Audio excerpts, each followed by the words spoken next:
Hello மக்களை 319 episode பண்ணலாம். எபிசோட்ல கிரானிச்சியும் கிமிமாரும் மாசம் நின்னுட்டு இருக்காங்க. சாமுரை 100 பேர் சுத்தி நிக்கானுங்க. அவனுக்கு மொத்த மாசம் வெட்ட போறானுங்க. கிமிமார ஒருத்தரோட மட்டும் எல்லாமே விட்டு தொழிக்க ஆரம்பிச்சுட்டான். அவனோட போனை வச்சு நொறுக்கி எரியுதான். பார்த்தா மிஃபுனே அங்க நின்னுட்டு இருக்காரு. டேவ் எல்லாரும் பின்னாடி போங்கன்னு சொல்றாரு அவரு. ஆனா கிரானிச்சியோ சும்மா இருப்பாளா, செத்து கிடக்க எல்லா பாடியும் எடுத்து பப்பட் மாஸ்டர் மாதிரி யூஸ் பண்ண ஆரம்பிச்சிட்டா.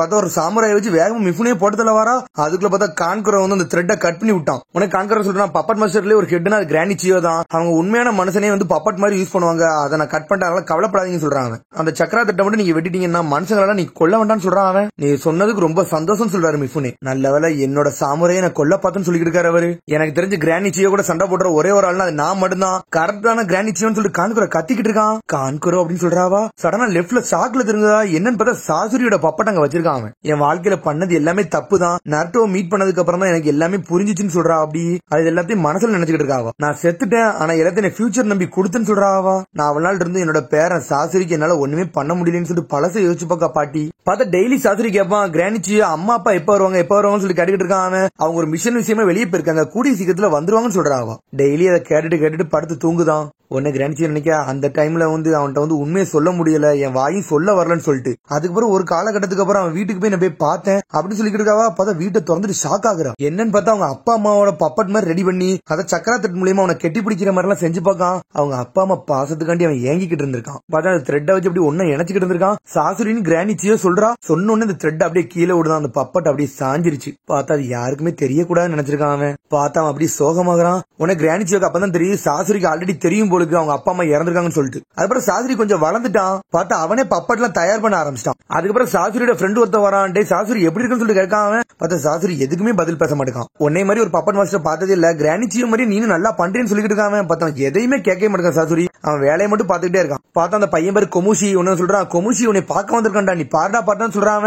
பார்த்தா சாசுரி மதிக்காம அவன் பாட்டுக்கு வேலையை பாத்துக்கிட்டே இருக்கான். டே நீ பாடான்னு சொல்லிட்டு தொடுதாம பார்த்தா ஒரு பார்ட்ஸ் கீழே உள்ள போது அதை சடனா கேட்ச் பிடிச்சி கீழே வச்சு திரும்பி வேலை பார்க்க ஆரம்பிச்சிட்டான். உன்னை கொமுஷி சொல்லிக்கிட்டு இருக்கான், நீ என்கிட்ட பேசுற வர நான் இங்க நகர மாட்டேன்னு சொல்லிட்டு இருக்காங்க. அது மாதிரி கிரானிச்சியும் ஒரு மெசேஜ் கொடுக்க சொன்னாங்க. அவங்க ஏதோ ஒரு ஆர்டர் கொடுத்தாங்க, அதெல்லாம் முடிச்சேன்னு சொல்லிட்டு கேட்காம அதெல்லாம் ஆல்ரெடி முடிச்சிட்டேன். பிளாக் அண்ட் சாலமாண்டர் க்ரோ இந்த 3 இங்கதான் இருக்குன்னு சொல்லிட்டு இருக்காங்க. பார்த்தா இப்ப கான்குரோ செய்யறதுக்கு முடியாது ஆல்ரெடி தலைவன் செஞ்சு வச்சிருக்கான். அதை அடே இதெல்லாம் உன்னோட புது கிரியேஷன் சொல்லிட்டு இருக்காங்க. நீ உண்மையில வேற லெவல்னு சொல்றான் கோமுஷி சாசுரியை பார்த்து. அதுக்கப்புறம் ஒரு கையை செஞ்சு முடிக்காங்க. கையை செஞ்சு முடிச்சுட்டு சக்கரா த்ரெட் மூலியமா கை அசைதான் பாத்துக்கிட்டு இருக்காங்க. உண்மையில சூப்பரா அசைதுன்னு சொல்லிட்டு இருக்காங்க. என்னோட கையும் அந்த மாதிரி தான் அசைதுன்னு சொல்லிட்டு இருக்கான் கோமுஷி. பார்த்தா சாசுரி கோமுஷி கையவே பாத்துக்கிட்டு இருக்கான். சரி உன்ட்ட ஒரு விஷயம் கேட்க நினைச்சேன், அதை கேட்க மறந்துட்டேன். லேடிச்சியோ என்னத்த கேட்க சொன்னாங்கன்னா அதுல ஒரு பாய்சன் வச்சிருக்கல க்ரோல, அந்த பாய்சனை பத்தி நல்லா விலாவரின்னு சொல்லிட்டு இருக்காங்க. சடனா ஒரு பேப்பர் தூக்கி கையில கொடுக்கான். உடனே பேப்பர் படிச்சு பார்க்க இதான் ரேர் மெடிக்கல் பிளான்ட்லாடா இதே எடுத்து சொல்லி பேசிக்கிட்டு இருக்காங்க. சரி ஏதோ ஒண்ணு இது எல்லாத்தையும் கிரானிச்சியோட கொடுக்க போறேன்னு சொல்லிட்டு இருக்காங்க. பார்த்தா கோமிஷி சந்தோஷமா அங்க இருந்து ஓடிக்கிட்டே இருக்கான். சாசுரி அமைதியா அவன் பாட்டுக்கு வேலையை பார்க்க ஆரம்பிச்சிட்டான். அதுக்கப்புறம் கோமிஷி வந்து லேடி சியோ பார்க்க வந்துட்டான். பார்த்தா சாசுரியும் அவன் கூட்டு வந்திருக்கான். உனக்கு கோமிஷி சொல்றான் சாசுரி வந்து உங்கள்ட்ட ஒரு ரெக்வஸ்ட் வச்சிருக்கான் அப்படின்னு சொல்றான். என்ன ரெக்வஸ்ட் சொல்லிட்டு லேடி சியோ கேட்கா. பார்த்தா அந்த பாய்சன் அவன் கண்டுபிடிக்காண்டிதான் ஒரு மருந்து எழுதி கொண்டு வந்திருப்பான். பார்த்தா லேடி சியோக்கு அதை பத்தி அவ்வளவு தெரியல. சரி நான் இதை பத்தி எல்லாத்தையும் ரீசர்ச் பண்ணு சொல்லிட்டு இருக்காவா. ஆல்ரெடி இப்ப நான் வேற ரீசர்ச்ல இருக்கேன், இப்ப நீங்க போயிட்டு வாங்க, நான் அப்புறம் சொல்றேன்னு சொல்லி அனுப்புறா. கோமிஷி சொல்றான் சாசுரி உன்னை பாக்கல பெருமையா இருக்கடா, அந்த ஊருக்காண்டி நீ என்னெல்லாம பண்றீங்கன்னு சொல்லிட்டு இருக்கான். கிரானிச்சியோ உன்னை பார்த்து பெருமை தாண்டா படுவாங்கன்னு சொல்லிட்டு இருக்காங்க. பார்த்தா சாசுரி எதுவுமே பேசாம அமைதியாவே போய்கிட்டு இருக்கு. கிரானிச்சியோ எப்பவுமே உன்னை பத்தி கவலைப்பட்டுக்கிட்டே இருப்பாங்கன்னு சொல்றாங்க. நீ ஒரு ஃபுல் ஃபிளெஜ்ட் ஷினோபி ஆவது வர அவங்க வெயிட் பண்ணிக்கிட்டு இருப்பாங்கன்னு சொல்லிட்டு. என்னோட அப்பா அம்மா வந்து என்னை வந்து ஒரு குழந்தை மாதிரி பாக்காங்க, ஆனா ஒன்னே அப்படி கிடையாது, நீ ஒரு ஷினோபி மாதிரி பாக்காங்கன்னு சொல்றான். என்னோட ஆசை என்னன்னா நம்ம ஊர்ல உள்ள பார்டர்ல போய் நான் டியூட்டி பார்க்கணும் என்னோட ஆசை. ஆனா எங்க அப்பா அம்மா அதெல்லாம் மதிக்க மாட்டாங்கன்னு சொல்லிட்டு இருக்காங்க. சடனா கோமிஷோட அம்மா வர தலையில தட்டுது. அவனை 1 மணி நேரமா தடி இருக்கேன், எங்கடா போயிட்டேன்னு சொல்லிட்டு திட்டி அவனை கூட்டு போய்கிட்டு இருக்கா. பார்த்தா சாசுரி அதை பாத்துக்கிட்டே இருக்கான். அதுக்கப்புறம் லேடிச்சியோ வந்து சாசுரி ரூமுக்கு வரான் அவனை பார்க்க காண்டி. அதுக்கப்புறம் பார்த்தா கோமிஷி அங்க இருந்து ஓடி வரான். ரொம்ப தேங்க்ஸ் சொல்லிட்டு வரான் சாசுரிக்கு. ஆனா லேடிச்சியே சொல்றா ஏதோ கார்ட் டியூட்டி பார்க்க போனியாமே, அப்போ ஏதோ உனக்கு கையில அடிபட்டுருச்சாம, அது என்னாச்சுன்னு சொல்லிட்டு கேட்டுக்கிட்டு இருக்காவா. ஆமா நான் முட்டாள்தனமா பண்ண என் கையே பெருச்சுன்னு சொல்றான். ஆனா இப்ப என் கையை பாருன்னு சொல்றான். பார்த்தா பப்பட்டாம ரெடி பண்ணி வச்சிருக்காங்க. இது மட்டும் இல்ல என் கையில ஒரு பவர் இருக்குன்னு சொல்றான். சடனா அந்த பப்பட்ல இருந்து அப்படியே சோட வெளியே வர வைக்க. இது எனக்காண்டி சாசுரி செஞ்சு கொடுத்தான், இது உண்மையில சூப்பரா இருக்கான்னு சொல்லிட்டு கேட்டுக்கிட்டு இருக்காங்க. இது என்னோட பாடியில ஒரு பங்குன்னு சொல்றான். உன்னை லேடிச்சியோ சாசுரியோட கண்ணை பார்த்தா அதுல பார்த்தா வருத்தமே இல்ல, எல்லாம் கோவம் மாதிரி தான் இருக்காது. அதுக்கப்புறம் கோமிஷி கட்டுறான். கோமிஷி வந்து ஒரு ஆபரேஷன் ரூம்ல இருக்கான். அப்படி கதர் தான் அவன். என்னன்னு பார்த்தா அந்த பப்பட்டாம்ல ஒரு சோட வச்சிருந்தோம்ல, அதுல பாய்சன் இருக்கு. அந்த பாய்சன் அப்படியே உடம்பு ஃபுல்லா ஏற ஆரம்பிச்சிருச்சு. இந்த சாசுரி பையன் எப்படிடா அவன் பாய்சன் உடம்புக்குள்ள ஏத்த வச்சான் ஒண்ணுமே புரியன்னு சொல்லி முடிச்சுக்கிட்டு இருக்காவா. உடனே வந்து கோமசி சொல்றான், நீங்க சாசுரி எல்லாம் ஒண்ணும் சொல்லாதீங்க, நான் தான் அவனை இப்படி செய்ய சொன்னு சொல்றான். அவன் எங்கடா போன அந்த சாசுரி, ஏன்னா அவனுக்கு மட்டும் அந்த பாய்சனோட ரேஷியோ தெரியும், அப்படி இருந்தா மட்டும் தான் நான் வந்து மெடிக்கல் யூனிட்டை யூஸ் பண்ணி மருந்து கண்டுபிடிக்க முடியும் சொல்லிட்டு இருக்காவா. பார்த்தா அந்த பையன் செத்தரவே செஞ்சுட்டான். பார்த்தா வந்து கோமசி அம்மா வந்து சாசுரி காலில் விழுந்து அழுதா, சீக்கிரம் அவனை காப்பாத்தி என் பையனை காப்பாத்து அழுதுகிட்டே இருக்காவா. பார்த்தா அவன் ஆல்ரெடி செத்துதான் இருக்கான். என்னோட கோமசியை வரவேன்னு சொல்லி அழுதுகிட்டே இருக்காவா. ஒன்னு லேடிச்சியோ வந்து தனியா இருக்கா, வருத்தத்துல இருக்கா. ஏன் மூலியமா தான் கோமசி வந்து சாசுரிக்கே பழக்கம், இப்படி அவன் நினைச்சு கூட பார்க்கணும்னு சொல்லிட்டு இருக்காவா. அது மாதிரி சாசுரிக்கு ஒரே ஒரு ஃப்ரெண்ட்னா அது கோமசி மட்டும் தான் இருந்தா, என்னடா இப்படி ஆயிருச்சுன்னு சொல்லிட்டு. ஒன்னு ஒரு டைம்ல வந்து கோமசிட்ட வந்து கிராண்டிச்சியே கிடக்கா, சாசுரி என்ன பண்ணிட்டு இருக்கான்னு சொல்லிட்டு அவன் ஏதோ ஒரு பப்பட் ரெடி பண்ணிட்டு இருக்கான். அது உண்மையில சூப்பரா இருக்கு, அது மனுஷ பப்பட் மாதிரி இருக்குன்னு சொல்லிட்டு இருக்கான். அவன் அப்படி ஒன்னு யோசிச்சு பார்க்கா. அப்புறம் சடனா ஷாக் ஆகுறா, இது மட்டும் இப்படி மட்டும் இருக்க கூடாதுன்னு சொல்லி யோசிச்சாவா. ஏதோ ஒன்னு தப்பா இருக்கு அப்படின்னு சொல்லி டென்ஷன் ஆயிட்டா லேடிச்சியோ. வேகமா வந்து சாசுரி ரூம் நோக்கி வேகமா அனல் வேகத்துல போய்கிட்டு இருக்காவா. பயம் மட்டும் உண்மையேறக்கூடாது, என்னோட பயம் மட்டும் உண்மையேறக்கூடாதுன்னு சொல்லி பக்கத்துல போறாவா. சாசுரி ரூமுக்கே வந்துட்டாவா. பார்த்தா சாசுரி அவனுக்குள்ளே பேசிக்கிட்டு இருக்கான், எனக்கு வந்து மக்களை வெயிட் பண்ற வைக்கிறது எனக்கு பிடிக்காது, அதனால என்னோட ப்ராசஸ் நான் பண்ணிக்கிட்டே இருப்பேன்னு சொல்றான். அவன் சாசுரி என்னடா பண்றேன்னு சொல்லி கிராண்டிச்சியோ சொல்லிக்கிட்டு இருக்கா. நான் உங்களுக்கு ஒரு அற்புதமான ஒண்ணு செய்யறேன்னு சொல்லிக்கிட்டு இருக்காங்க. சடனா ஒரு பப்பட் வந்து லேடிச்சியவே அட்டாக் பண்ண வருது, போட்டு தள்ள வருது. பார்த்தா லேடிச்சியை பிளாக் பண்ணிட்டு போய்கிட்டே இருக்கா. சடனா கண்டுபிடிக்க பார்த்தா அது கோமிஷி தான். அது பார்த்தா கோமிஷியோட பாடியும் பப்பட்டா மாத்திட்டான். ரெக்வஸ்டட் படி இந்த மாடல் உண்மையில சூப்பரா பண்ணிட்டேன்னு சொல்றான். அவன் பார்த்தா கோமிஷியை வேணுக்குனே கொண்டு இந்த மாதிரி மாத்திருக்கான். பார்த்தா அவன் கண்ணை பார்த்து மிரண்டா. ஒரு காலகட்டத்தில் அந்த கண்ணு அப்படி பாவப்பட்டு இருந்துச்சு, இன்னைக்கு என்ன இப்படி வெறி கொண்டு போய் இருக்குன்னு சொல்லிட்டு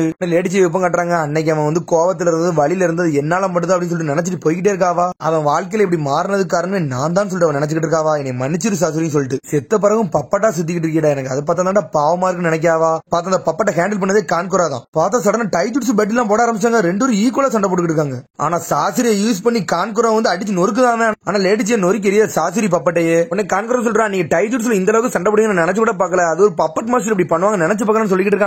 ஒன்னு லேடிச்சியே சொல்றா, நேற்றுக்கு பிறந்த குழந்தை நீல என்னை பத்தி பேசுறேன்னு சொல்லிட்டு இருக்கான். டே இந்த ஜுட்ஸோ மட்டும் நீ தப்பா நினைக்காத, நான் இப்ப பொறுமையா இருக்கேன்னு நினைப்பேன். ஆனா அந்த ஜுட்ஸோ கேஷ் பண்றான்ல, அவன் மட்டும் ஏதாச்சும் புது ஜுட்ஸோ ரெடி பண்ணிட்டான் அப்படி சொல்ல வரா. சடனா கண்ட்ரோல் கொண்டு வந்துட்டான். பார்த்தா அவளை எதையுமே பேச விட மாட்டேங்கான். பார்த்தா ஃபுல் கண்ட்ரோல் கொண்டு வந்துட்டான். பார்த்தா சக்கர திட்ட வச்சு 10 சாமுரை எழுதிட்டா. எஸ்மார்ட்ஸ் 10 பப்பட்ஸ் சொல்றா. பார்த்தா சாமுரை வச்சு களத்துல இறங்கி அட்டாக் பண்ண ஆரம்பிக்கா. அதுக்குள்ள ஸ்கிரால விரிக்கான் கான்கரோ. ஸ்கிரால விரிச்சு அந்த பப்பட்டை மட்டும் வெட்டி வீசிட்டான் தலைவன். பார்த்தா புதுசா 2 பப்பட்டை இறக்கினா. அந்த பப்பட்டு வேற யாரும் இல்ல, சாசுரியோட அப்பா அம்மா பப்பட்டது. அதை பார்த்துட்டு லேடிச்சு அலண்டுட்டா. ஏன்னா அவளோட மொத்த ஃபேமிலி பப்பட்டா இருக்குன்னு சொல்லிட்டு வருத்தப்பட்டு இருக்காவா. இது சாசுரியோட அப்பா அம்மா பப்பட்டு, இது ஒரு இடத்துல போய் உடஞ்சு கிடந்துச்சு, அதை ஃபுல்லா ரெக்கவர் பண்ணி அதை ரிப்பேர் பண்ணி வச்சிருக்கேன்னு சொல்றான். உன்னை பழச காட்டுறாங்க. பார்த்தா கான்குரா வந்து சக்குரா கூட போய் நடந்து போயிட்டு அந்த பப்பட்டை மட்டும் ரெக்கவர் பண்ணிருக்கான். அந்த டைம்ல உன்னை சக்குரா சொல்றா, இது சாசுரி வந்து என்ன சொன்னான்னு சொல்றாவா. பார்த்தா சாசுரி சொல்லிருக்கான், எங்க அப்பா அம்மா வந்து ஒரு பப்பட்டா இருந்தாங்க, அதனால நான் பப்பட்டா மாதிரி அவங்க கூட க்ளோஸ் ஆகலாம்னு நினைச்சேன், ஆனா அப்பவும் என்னால க்ளோஸ் ஆக முடியலன்னு சொல்லிருக்கான். அவன் சக்குரா சொல்ற, எவனோ ஒருத்தன் ஆத்மா இல்லாம பப்பட்டா இருப்பான்னு நினைச்சு கூட பாக்கணும்னு சொல்லிட்டு இருக்கான். உனக்கு கான்குரா சொல்றான், எனக்கு தெரிஞ்சு சாசுரியோட அப்பா அம்மா பப்பட்ல இன்ன வரைக்கும் அந்த ஆத்மா இருக்குன்னு தான் நினைக்குன்னு சொல்லிட்டு இருக்கான். சாசுரி அதை நம்பினா நானும் அதை நம்புறேன்னு சொல்றான். உன்னை சக்கர சொல்றா, லேடிச்சியே சொன்னாங்க சாசுரி வந்து அவங்க அப்பா அம்மா பப்பட்டை வச்சிருக்கிறதுக்கே வந்து அவனை வந்து பாதுகாக்கிறதுதான், ஆனா கடைசி நேரத்தில் இந்த பப்பட்டு வந்து அவனை பாதுகாக்கவே இல்லைன்னு சொல்றாவா. வேணுக்குனே தான் அந்த அட்டாக் டாச் பண்ணல, அதான் எனக்கு புரியலன்னு சொல்றா சக்குரா. அவங்க அப்பா அம்மாவோட அழுவை வந்து அவனை ரீச் பண்ணிருக்கு, அதனாலதான் அவன் இதெல்லாம் பண்ணலன்னு சொல்றான். உன்னை கான்குரா இப்ப சொல்றான், அந்த சமயத்துல வந்து எனக்கு எதுவுமே புரியல, கரெக்ட் தான், நான் எக்ஸ்பீரியன்ஸ் இல்லாம இருந்திருக்கேன், ஆனா இப்போ அப்படி இல்லன்னு சொல்றான். லேடிச்சியே சொல்றா, நீ இன்னும் எக்ஸ்பீரியன்ஸா தான் இருக்குன்னு சொல்லிட்டு இருக்காவா. நான் வந்து ஆல்ரெடி செத்துட்டேன், இப்ப பப்பட்டா நான் யூஸ் பண்ணிட்டு இருக்காங்க, சீக்கிரம் என் கதையை முடியும் சொல்றாவா. இனிமேல் என்னால ஒண்ணுமே பண்ண முடியாதுன்னு சொல்றாவா. உடனே வந்து கான்குரா சொல்றான், சாசுரி வந்து என்னை நம்பிக்கை வச்சு அவன் என்னை நம்பினான்னு சொல்லிட்டு இருக்கான். அவன் உன்னை கான்குரா வந்து சாசுரி சொன்னதை யோசிச்சு பார்க்கான், எங்க அப்பா அம்மா பப்பட்டை நான் ஒன்னை நம்பி விட்டுட்டு போயிருக்கேன்னு சொல்லிட்டு. என்னது சாசுரி ஒன்னே நம்பிட்டு போனான்னு சொல்லிட்டு லேடிச்சியே ஷாக் ஆகுறா. பப்பட்டை கிரியேட் பண்ணது எல்லாமே சாசுரி தான், ஆனா அவன் இப்ப என்னை நம்பி விட்டுட்டு போயிட்டான், உண்மையில இந்த ஃபிங்கர் டிப்ஸ் எல்லாம் வேற லெவலா இருக்குன்னு சொல்லிட்டு இருக்கான். உன்னை லேடிச்சியே நினைக்க சாசுரியை பார்த்த மாதிரி இவனை பார்த்த மாதிரி எனக்கு இருக்குன்னு சொல்றாவா. சாசுரி வந்து பப்பட் மேல எவ்வளவு ஆசை வச்சிருந்தானோ அதே மாதிரி இவன் ஆசை வச்சிருக்கான்னு சொல்லிட்டு கான்குராவை பாத்துக்கிட்டு இருக்காவா. சாசுரியோட ஆத்மா வேற எங்கேயுமே போகல, அவங்க அப்பா அம்மாவோட பப்பட்டுக்குள்ள தான் வச்சுக்கிட்டு இருந்தான்னு சொல்றான். அவன் எப்பவுமே அவங்க அப்பா அம்மாவை நேசிச்சுக்கிட்டே இருந்தான்னு சொல்லிட்டு. எனக்கு தெரிஞ்சு கடைசியில அவங்க அப்பா அம்மாவை வந்து அவன் சென்ஸ் பண்ணிருப்பான்னு நினைக்கிறேன்னு சொல்லிட்டு இருக்கான். என்னது ஒரு பப்பட்டுக்குள்ள ஆத்மாவான்னு சொல்லிட்டு கேட்காவா.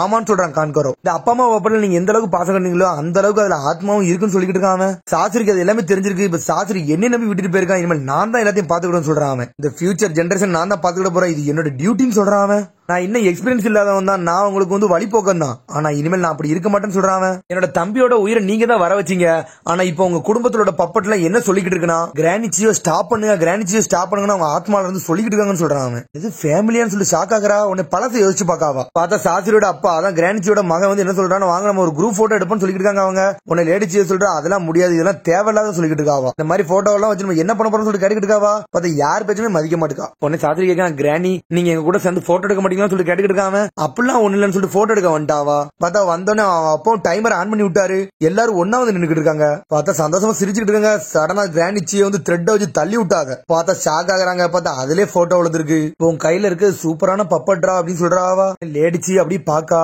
அப்படி பாத்துட்டு அப்படியே சாயிராவா. சாஞ்சோன்னு கான்குற மிரண்டுட்டான். கிராண்ட் நிச்சியும் சொல்லி கத்திக்கிட்டு வரான். பார்த்தா சடனா கிராண்ட் நிச்சியை எந்திரிச்சிட்டா. நக்கலா சிரிக்காவா. நான் எனக்கு தான் செஞ்சேன்னு சொல்றாவா. சாஸ்திரி அவங்க அப்பா அம்மா வந்து உனக்கு கிஃப்டா கொடுத்துட்டு போயிருக்கேன். இனிமேல் நீ தான் எல்லாமே எல்லாத்தையும் பாத்துக்கணும். இனிமேல் நான் ஒண்ணுமே செய்ய மாட்டேன்னு சொல்லிட்டு இருக்காவா. இதுக்கப்புறம் என்னோட சீக்ரெட் பப்பட்ரி டெக்னிக்கை நான் உன்கிட்ட சொல்லி தந்துட்டு போறேன் அப்படின்னு சொல்றாவா. நான் உன்கிட்ட சண்டை போடுறேன், அதை வச்சு நீ எக்ஸ்பீரியன்ஸ் ஆகி கத்துக்கோன்னு சொல்றாவா. Secret white technique army of illusion சொல்றாவா. உன்னை கான்குற பதறிக்கிட்டு ஓடுதான். பார்த்தா சாமுராய் வச்சு அட்டாக்க போட்டுக்கிட்டே இருக்கா. நான் குழந்தை நீ விட்டுருங்கன்னு சொல்லிட்டு இருக்கேன் கான்குறோம். ஆனா விடவே மாட்டுக்காவா. நான் சொல்லி கொடுக்காம விட மாட்டேன்னு சொல்றாவா. பார்த்தா சண்டை போட்டு விளையாண்டுகிட்டே இருக்காங்க. பார்த்தா அதோட எபிசோட் முடியுது. அதுக்கடுத்த எபிசோட் சந்திப்போம். மறந்து சப்ஸ்கிரைப் பண்ணுங்க, ஷேர் பண்ணுங்க, கமெண்ட் பண்ணுங்க, பெல் பண்ணுங்க. மறந்து see you bye.